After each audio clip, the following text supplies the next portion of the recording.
नमस्कार। मेरी रेलगाड़ी अक्षरों की दुनिया ऑक्सफोर्ड यूनिवर्सिटी प्रेस इंडिया के प्लेटफॉर्म से आपको आज विश्व हिंदी दिवस की शुभकामनाएं। मैं सोनिया रेलिया हूं और इस सीरीज की लेखिका हूं।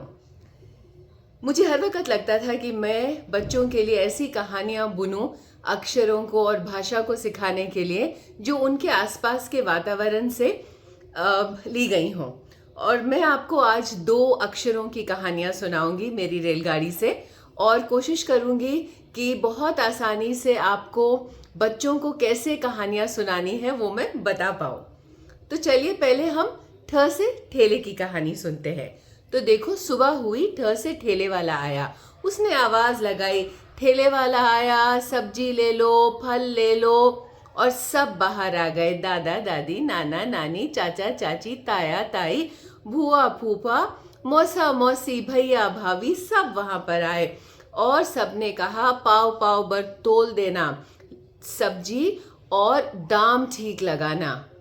अब दादी बात सुन रही थी। उन्होंने सबको बुलाया और कहा, ठेले वाला, 5 ऋतुओं में, गर्मी में, सर्दी, बारिश, पतझड़ और बसंत में हमारे लिए धूप छांव, गर्मी सर्दी में फल और सब्जियां लेकर आता है। 2-4 रुपयों में भैया तुम्हारा क्या जाता है।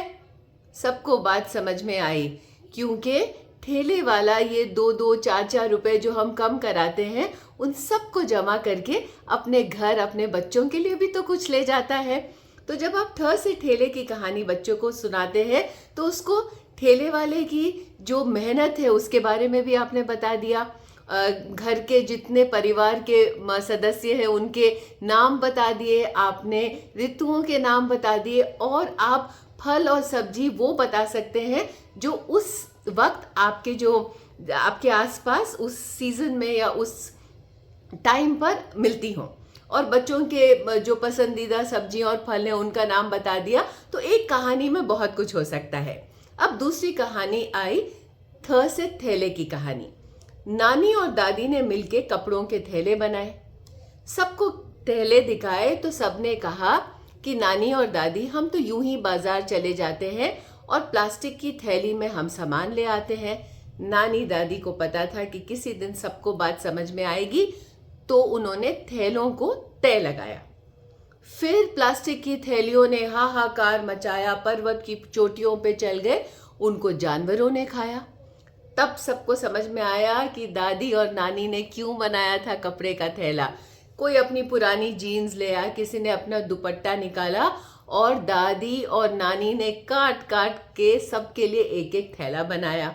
अब थैले में थैला डालते हैं और यूं ही बाजार चले जाते हैं। प्लास्टिक की थैली को तो भैया हम कभी भी हाथ नहीं लगाते हैं। तो चाहे ठ से ठेला हो, चाहे थ से थैला हो, अगर सिर्फ आप उसको अक्षर लिखने के लिए सिखाएंगे तो बच्चों में कभी भी भाषा में रुचि नहीं आएगी। तो कहानी बुनिए, बच्चों को सुनाइए, उनसे कहानियाँ सुनिए और एक बहुत सुंदर भाषा को रोज़मर्रा की ज़िंदगी में प्रयोग करना सिखाइए, उससे प्यार करना सिखाइए। नमस्कार